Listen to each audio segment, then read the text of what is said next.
have it all, and you do not have to struggle to get it. If life feels hard, your tasks seem impossible, or you just don't like the options laid out before you, I promise you, there is a better way. My name is Melanie Vecchiarelli, your Better Way Architect, and I welcome you to the WyzeCast Show. Today's guest is Tammie Vecchiarelli, who has been using her spiritual gifts to help herself and others find the answers they seek. She's here today to teach us about the power of body mapping and how you might use this modality to find your better way. Thank you, Tammie, for being here, for joining us today and sharing your brilliance. Hi, I'm so glad to be here. Awesome. So, what modality would you like to bring to our audience so we can help them find their better way? Yeah, so I'm going to talk about body mapping today. Awesome. Okay. Well, let's dive right in because I have no idea what this is, and I love learning new things. So, what is body mapping? And um, let's do the whole like I don't know anything layman's terms kind of definition. Yeah, totally. So, when you go to a doctor's office and they have like the outline of the person and they say, where is the pain kind of thing? Mhm. It is very similar to that, except on an energy level. So, what I do in this modality is I feel into your energy, into your chakras, and figure out where exactly something is off, where there is a misalignment. And as I'm doing this, I'm drawing it on a piece of paper. So, at the end, you end up with something that you can tangibly see and have. And as we're going through this body mapping, I'm able to zoom in on specific areas that you really need extra help in.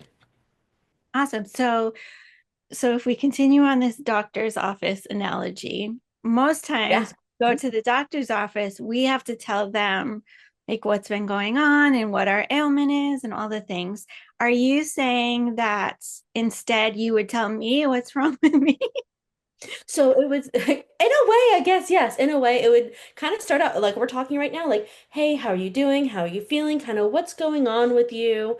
And instead of going into the doctor's office and then being like, here's this paper, fill this out, I'm kind of asking you questions, getting a feel of you. And as I'm getting a feel of you and your energy, then I'm able to pinpoint what's going on. Awesome. And so like what do these drawings look like or what does it mean to draw energy? Yeah, so like I was talking about that image that you see of like the person at the doctor's office. Basically, I have an image of that with where the chakras are located. And then from there, I'm taking like, for example, the root chakra. We know that this is the color red. So it has the color red around it. So we know exactly what color it's supposed to be. But as we know, energy flows and moves. So with that, I'm coloring in that circle to say, well, actually, right now you have a little bit of your throat chakra energy in there. You have some solar plexus energy. And let's see if we can move these energy back to where they're supposed to be and why they're even there to begin with. Okay, this is so wild. I'm I know the chakras um and I'm a believer in them. Um Mhm. and this is the first time I've ever heard that your root chakra energy could be in your throat. But Mhm. it's sort of reminding me of those moments where you like get scared or startled and you're like, "Oh my God, my stomach just came up into my throat." Is that what you mean? Exactly. Exactly. Yeah. Yes. Okay. Yeah. Well, can you tell us a little bit more like what would be an example of somebody's like one chakra being in a different place out of its normal? Yeah. So, for example, we'll stick with the root chakra. So, the root chakra is at the base of your pelvis, and it's all about safety, security, stability. It's the very first chakra that develops when we come in. So, you could, for example, have some throat blue energy in there, and it could be when you were a child, you were in an unhealthy situation, an unstable family situation, so you weren't able to speak at the time. So the energy is still sitting there because, when we're a child, maybe we literally cannot speak. So the energy is still sitting there from that time. Okay, so if we were to say like some of the more common things that people have stuck issues around are finances or relationships, or let's just say desires or something around. So Yeah.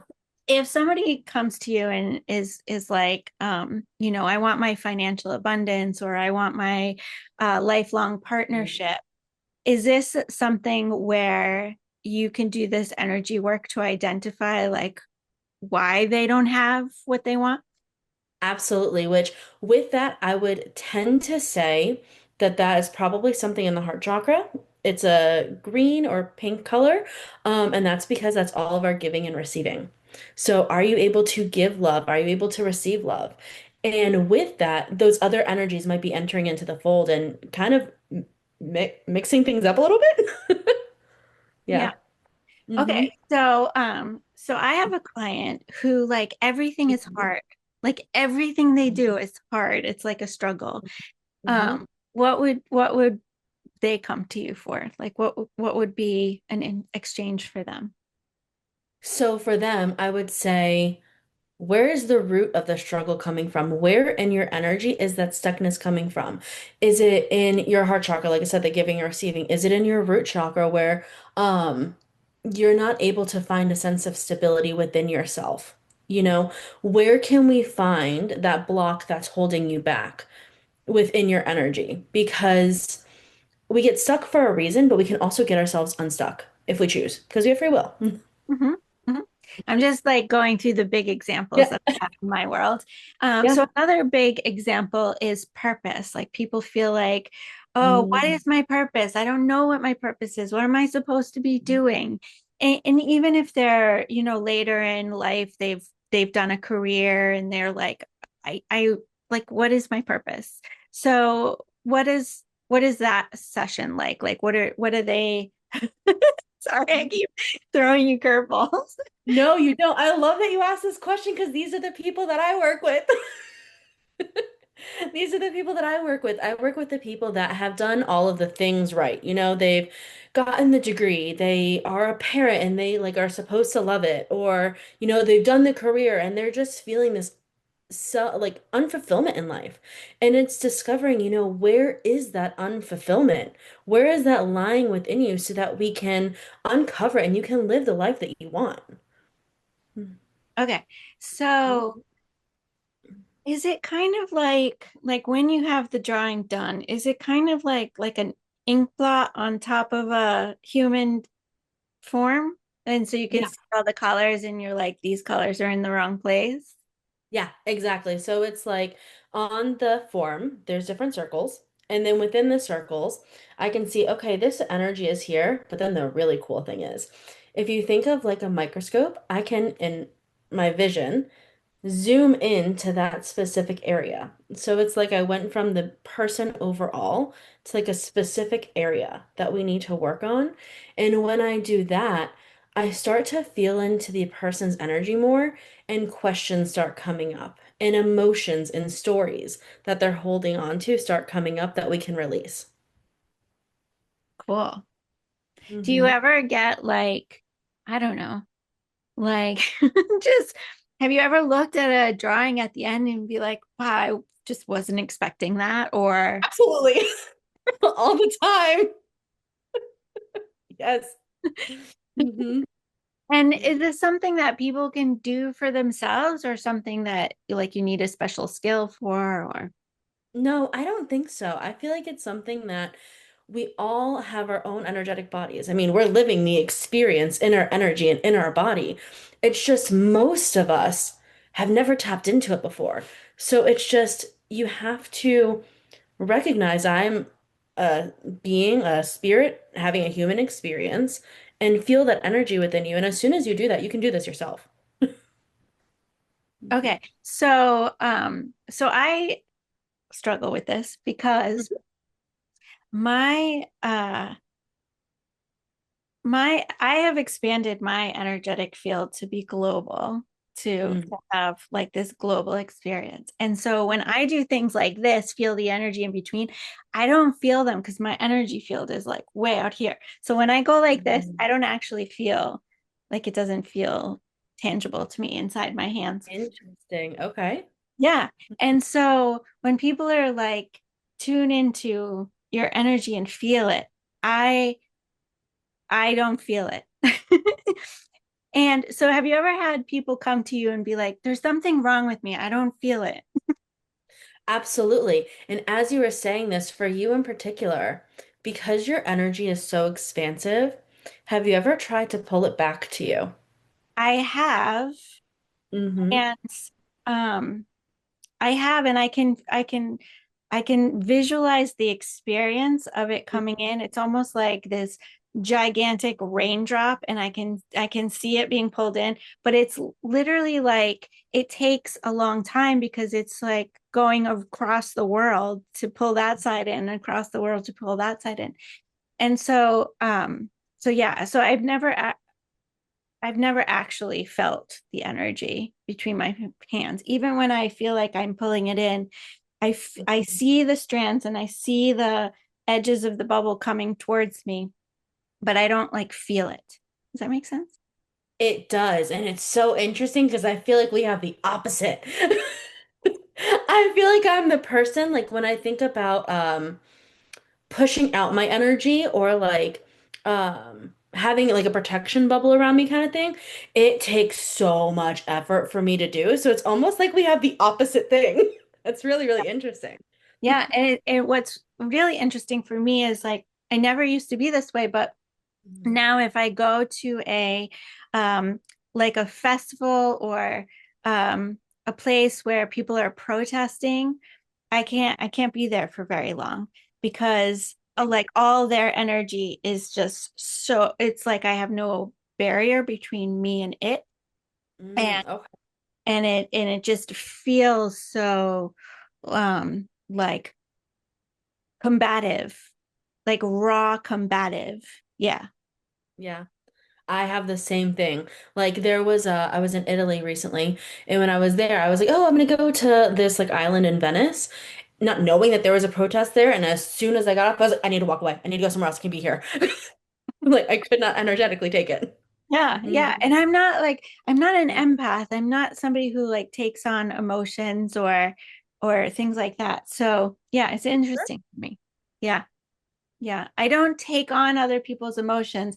I can like I can separate like that's yours and this is mine, except when it's for their highest good. Like when something's coming through me and it's meant for them, like I'm having an experience that is supposed to impact them in some way, like I have given my guides the ability to do that, to allow that experience to happen. And so in those cases sometimes I don't realize it's not mine, and I have Interesting. to ask, I have to be like, is this for me? Yeah. No. That's really interesting because as soon as you said that, I don't know if you saw my head cocked because I feel like you can. Maybe it's not in the way that you think it should be, but I feel like you are. Maybe if it's on an energetic level, or maybe it's like feeling the feelings of other people, but I feel like that's exactly what you're doing. That's Well, really interesting. so let me put it a different way. It's like I can look at you and sense like, you know, you're happy, you're sad, you're all the things. I'm Hmm. not physically feeling that. Like I can sense it. And Hmm. so maybe I am an empath, I don't know, but I can sense it, but I'm not physically feeling your sadness is I guess what I mean. I get it now. Okay, I understand now. That makes more sense. I was like, "What you are?" No, that makes more sense now. You're not taking on the emotion or the physical ailment of the person. Right. I got it now. Right. So when I go into a protest or whatever, I don't Mhm. feel like I'm taking on the rage of the participants, but I feel rage. Like I feel like I'm in rage. Like I'm just sitting in the middle of a bubble Yeah. of rage, you know? Yeah. Yes, that I understand. Yes. Uh-huh.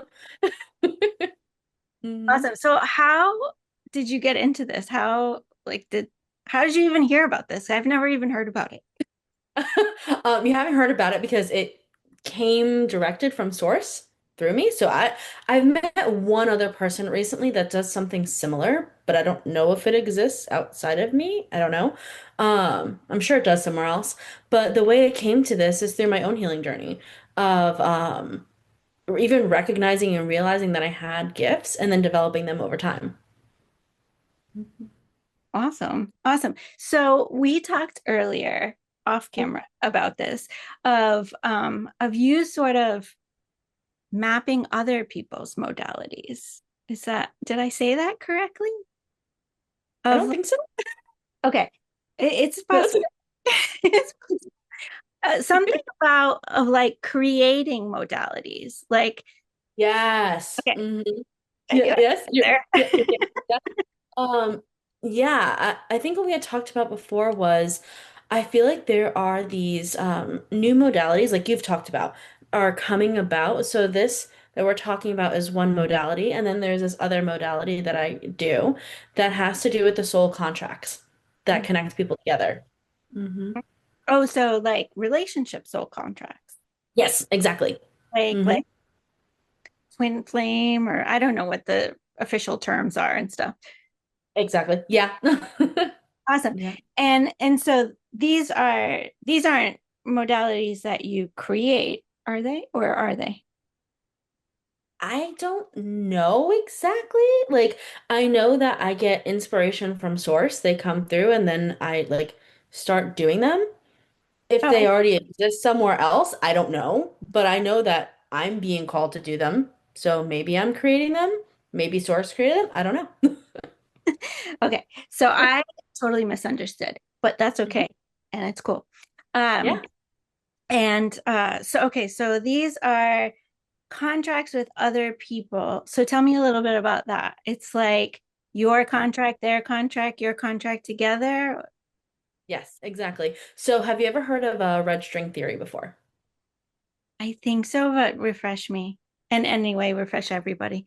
That's fine. So, red string theory is a theory that everyone is connected together by a cord, by a string.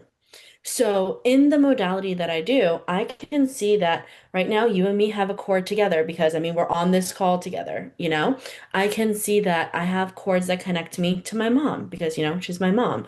And I can see the variation of the colors that they are and how they could either be helping, hurting us, whatever it may be, and leading us down the path that we are in life.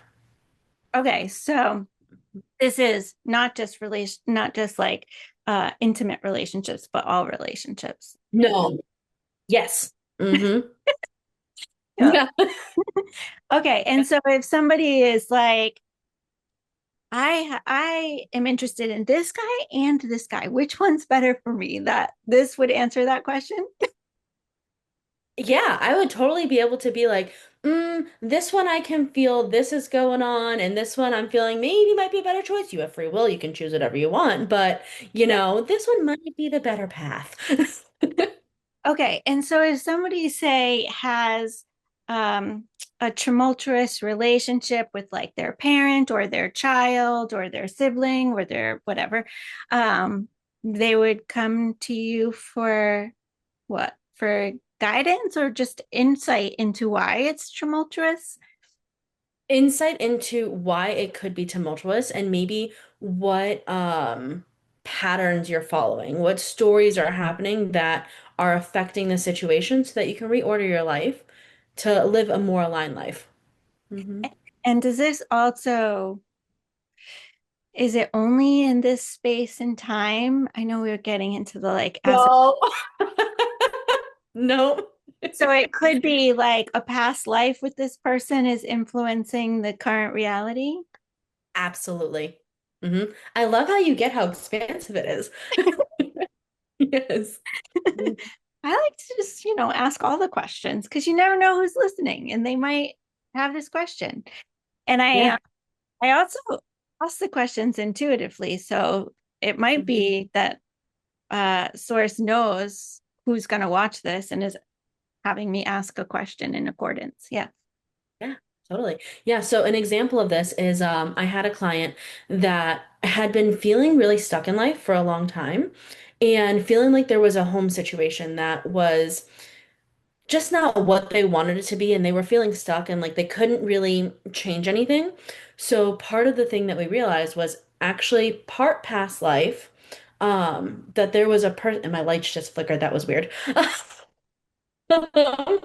That in a past life they had a relationship with a mother, that the mother was very jealous and like had certain expectations of them in conjunction with like this relationship that they were trying to have romantically, and that was affecting her now in life. And I was able to see that by the chords. Huh, Hmm. interesting. Hmm. Okay, so if you have, say, two people that are estranged, and one is desiring for them to not be estranged, would they come to you to like, talk about the best path forward? Sorry, I can't seem to speak today.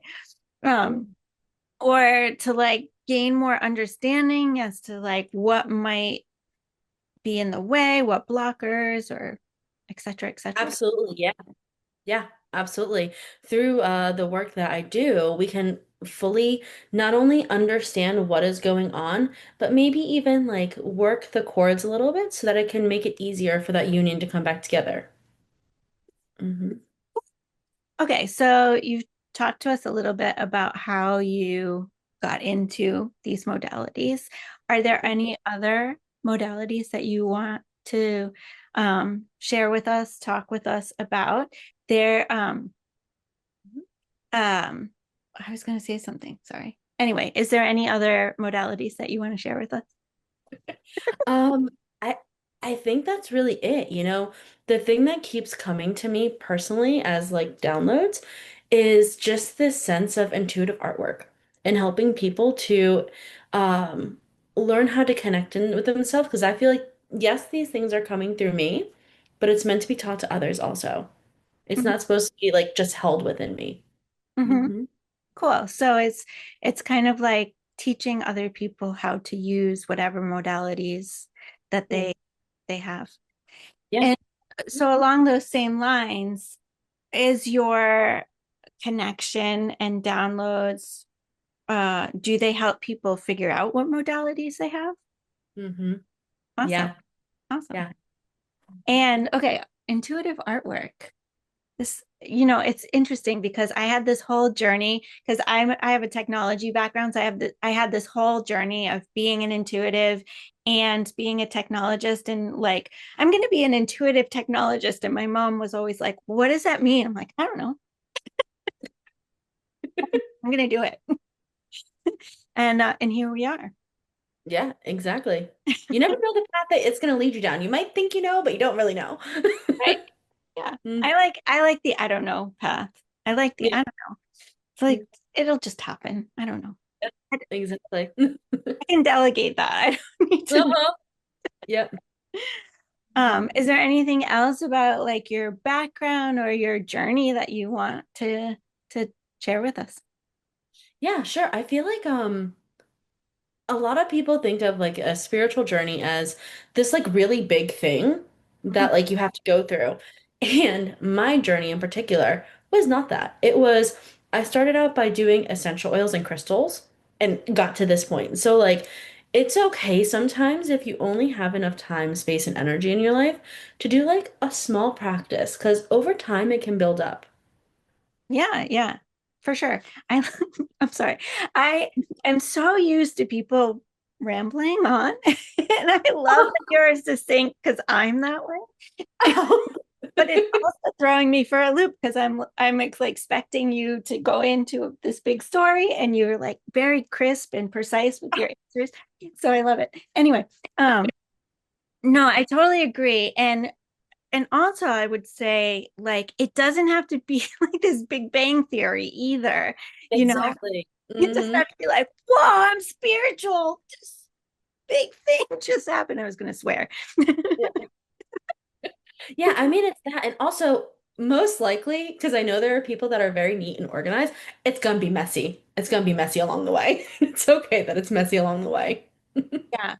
You know, so when I was born, I was born into a sort of beach community, or I was like near a beach. And so my mom taught me how to swim before I could walk because we were so close to water that she wanted to make sure that I didn't drown, right? Later on in life, when I was much older, I decided to start doing triathlons. You're probably wondering, how am I going to circle back? But I will. So I started doing triathlons, and I knew how to swim. I'd been swimming my whole life, but learning how to swim to survive and learning how to swim to be fast, totally different, right? And so I would come out of the water in the races exhausted, and I would do fine, but I would be exhausted. So I went to this coach to learn how to swim for speed, and I had dramatic improvement. And then I stalled and I wasn't getting any faster. I was less tired when I came out of the water, but I wasn't getting any faster.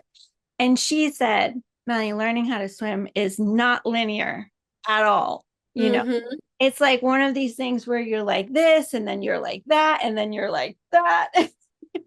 And I feel like that's like the spiritual journey. It's like it's not linear. Sometimes you feel like you're regressing. Sometimes you feel like you're going left when you want to go right. It's just, it's kind of all over the place. But I will say that it does feel like a spiral. So sometimes you feel like you're back at square one. But if you really look at it, you're elevated. You're like back at square one, but you're a whole different person and your outlook is completely different. Oh my gosh, do I resonate with that whole story? But more specifically, because of where I'm at currently in my life, so back to story time. I've lived abroad for the past 4 years. And with doing that, I have decided to step back from like the career that I was in. I was a teacher, actually, an elementary school teacher, and instead move more towards my business and moving towards Italy. With that, I had to take a step back, and I'm living with my mom right now. And in doing so, a lot of stuff has come up and being like, I have stepped back in life. What am I doing? Like, how am I at this place again? But I'm having these realizations as I'm going through this. I'm not in the same place. I'm not the same person I was. Before I was an introvert homebody, and now I'm like going out. I literally went out last night to a dance class, like by myself. I'm like, I am not that same person anymore. So I agree with this. Yeah. Yeah. Are you in Italy now? I'm not. I'm in Tennessee. Nice. I Hmm. I'm a digital nomad myself, Yeah. and I've had guests all over the world, and it's I didn't like seek out guests all over the world. They just happen to be coming from all over the world, and I think it's because I'm a digital nomad, and it's not even that I tell people that. I just think I'm attracting them. So I love that you are. I don't know if you call yourself a digital nomad, but you're a traveler. I I love do. Yes. Um, awesome. And I usually travel 9 months at a time. And then I come to my parents' house for like peace and not Mm. having to like pay for every single thing you do and having a home cooked meal, not having to cook it myself and things. So I come to my parents' house for those 3 months. I love it. Yeah. Oh, I love that. I love meeting someone that like is in a similar state where like you just go away for a little while and then you come back. I feel like my family is like, what is wrong with you? But I love that you have the support. Yeah, my parents, Hmm. well, my mom loves to tell everybody I'm homeless. This is my homeless child.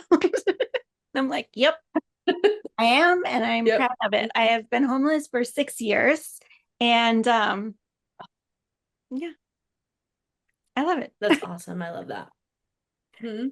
I'm not like I have a closet of stuff. I when I sold my house and gave away everything, I had a Honda Civic at the time. And Hmm. so if it didn't fit in my Honda Civic, I didn't keep it. But I have a Honda Civic worth of stuff. So I keep that at my parents' house. I love that. Yeah. Awesome. Okay. Do you have any other stories you want to tell us? I love stories. Yeah. What story do I have? I do. I guess with me, even just getting abroad was like a story in and of itself. My background is I was an interior design major at school. Didn't work out. Totally did not work out whatsoever. And it was a path of me realizing that education was a path for me, but through that, that I really wanted to live abroad. And it was one of those situations where all of the ducks lined up and you're like, how did that even happen? Kind of thing. I went through getting my master's and I had the intention that I wanted to go abroad like this whole time and wasn't exactly sure how it was going to happen. I just knew it was going to happen, didn't know how. And it was February, I think February of that year. I was on the phone with my counselor at the time, being like, "What do you want to do? I want to go abroad. We have a program where you can go abroad." You do? Yeah, but you're probably a little bit late for it. I signed up, basically placed myself in Sweden, and then went to Sweden for 2.5 months. Nice. Yeah, total manifestation. I feel like there are those instances in life where we don't even realize the magic that's happening around us until we reflect back almost. Yeah, I agree. Okay, so my best travel story Mm-hmm. is um, I spent 4.5 months in Europe and Ooh. spent less than $200. How did you do that? Tell me. Okay, so let me preface with I'm not including airfare. So, Okay. so airfare, but even my airfare. Okay, so I flew to Ireland and I flew home from Bulgaria. Okay. And then in between, my flight from Ireland to Bulgaria was like $75, I think. Mm-hmm. So anyway, okay, so I flew into Ireland. I found what's called a woofing program. It stands for Worldwide Organization of Organic Farmers. Okay. And so what you do is you sign up with a host family and Mm. you learn something about sustainability. You can choose, like you check off what you're interested in, and you get to learn how to do that thing while doing it for your room and board. That is awesome. I Yep. love that. So I stayed in an Irish manor for 3 months, and That's cool. I did all sorts of things from farming, and we built an organic stage because they were having a festival on their property out of logs that of trees that had fallen. So we learned how to shape the trees, and I learned how to plane wood so they could make furniture and stuff. I didn't actually use the machine because it looked like it could chop off limbs, and I was not. But I learned how to use it. I just didn't officially do it myself. Um, Hmm. and then so all sorts of farming and all that stuff. Did some painting, did some like manor castle restoration projects, things like that. So I stayed there for 3 months, room and board taken care of, and I did some manual labor for that. And then I flew over to Bulgaria and I stayed there for a month. That just happened to be like a friend I was staying with. And so I got my board for free there and I just had to pay for my groceries. So I paid for nothing in Ireland, nothing. Wow. I probably spent maybe $50 a week in groceries when I got to Bulgaria. That is so cool. I'm interested also, just because I have like the background knowledge of living abroad. How did you do it? Like, did you get a visa or what? How did that work? You just were like, I'm going. No, no. So for most countries, you can stay for 90 days without Mhm. visa, right? Yeah. Hmm. So in Europe, there's the, every time, Shake it, shuffle. yeah, I want to call it the shenanigan countries because I know it's with an SCH, but I can never Yeah.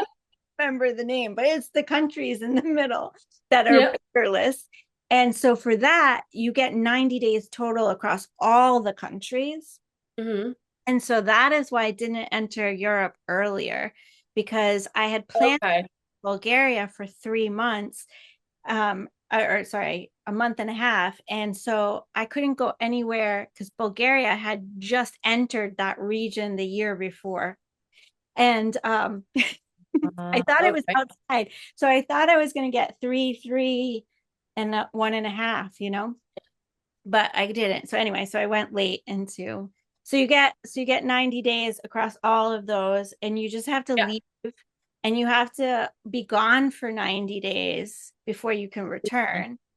Yep. So Ireland is not part, it's not part of Europe in that regard. So it has its I own. didn't think of that. Yeah. Because I know very well about the Schengen shuffle. That's what you're talking about. Yes. Yes. Hmm. Yes, but I like Yeah. shenanigan countries better. Yeah. Yeah. Maybe it's because I Hmm. was coming from Ireland, but Yeah. Hmm. um yeah, but and then also Britain is not part of that. So sometimes, I'll just jet down to Britain for 3 months and then go back. I love that. That's awesome. Yeah. Yeah. Anyway. Okay, cool. So if anyone wants to work with you, how do they get in touch with you? Yeah, they can email me. My email is Tammie at my business, Aurora Relationship Healing.com, or they can just simply go to my website and reach me there. Awesome. And we'll put that link in the description below. And yeah, that's awesome. Thank you so much for being here. It's been such a delight to chat with you and talk about travel and all the things. This is so much fun.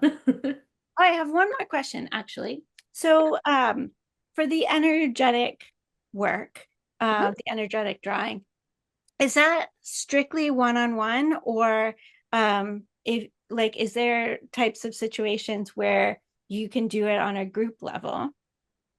Typically, I do it one-on-one, but the more group level is like teaching people how to do it themselves. So, hmm yeah, Just curious. yeah, of course. Well, thank Mhm. you so much for being here. It's been such a delight for you to share your wisdom, for you to teach me something new, to teach the community something new. I put this whole podcast together because I believe that life doesn't have to be hard. I believe like we're all just one belief away from having everything we want the way we want it, like laws be damned and rules be damned. I mean, not laws. And so so if like things feel like a struggle, or they feel like you don't know how to get there, or you don't know if it's possible, that's what I mean by find your better way. You can have everything you want. It can be easy, it could be graceful, it could be joyful, it can be freeing, it can be abundant, it can be all the things. So I put this together because I wanted to show people that there could be other ways to achieve what they're looking to achieve in a way that brings them more freedom and more joy and more abundance. So thank you for being here and teaching us something new. Yeah, thank you. Thank you for having me. It's been a pleasure. Of course, please, if this has resonated with you, if you've enjoyed hearing Tammie speak, please like, share, hype, comment, do all the things. Technology loves your engagement as well as us humans. And when you engage with the technology, it shares. And so that helps this to get out to the people that need it most. So thank you for listening. Thank you for being here. Thank you for your engagement in the video. And thank you once again, Tammie, for being here. Remember, if life feels hard, your tasks seem impossible, or you just don't like the options laid out before you, there is always a better way. My name is Melanie McSally, and I will see you in the next episode. Thank you. Thank you for sticking around to the end. I want to share something special with you. Every couple of weeks, I bring the Wyze community together for an experience. Many of the guests that you've listened to here on this show become my special Wyze guest guide, where they take us on a customized journey featuring their gifts and aligned with the theme of the Wyze experience. This year, in the Universal 1 year, 2006, we are planting the seeds of abundance and flowing with the duality between planning and living. Throughout the quarters, we follow the seasons of a garden, starting with winter, reflect, rejuvenate, and replenish, and closing the year out with fall, harvest, celebrate, and retune. These experiences were designed with compassion, joy, and abundance in mind. They are a mixture of reflection, connection, release, upliftment, and growth. They are open to all heart-centered souls at no cost. Near the end of each gathering, I invite participants to offer a suggested contribution of $8.88 US dollars, a number that aligns with abundance, prosperity, and infinite flow. You're welcome to give in accordance with the value you received and your means. All contributions go directly to the Wyze guide of that experience. You can learn more and apply to attend at stepinto.wyze.community/belong. The link is also in the description. And if you're interested in attracting more abundance, I've created the Year of Abundance program.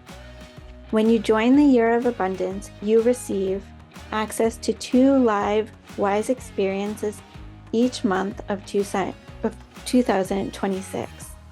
All replays of every gathering, so you never miss a moment. Weekly integration prompts to support your growth. Access to the private program space on our online Wyze community platform for connection and discussion. Contributions to all Wyze experience guest guides are included, past and present, plus a special physical gift mailed to your home. You can join at any time for a single payment of $288.82, that's US dollars. When you do, you'll receive access to all recordings for the year of 2026, and your contributions will flow to the Wyze guides who have already shared their wisdom, all in alignment with the natural flow of abundance. You can learn more and join stepinto.wyze.community/abundance. The link will also be in the description. Remember, joining the Abundance Program is never a requirement for attending any live experience. Everyone is welcome. There is always a better way, and I'd love to support you in finding yours.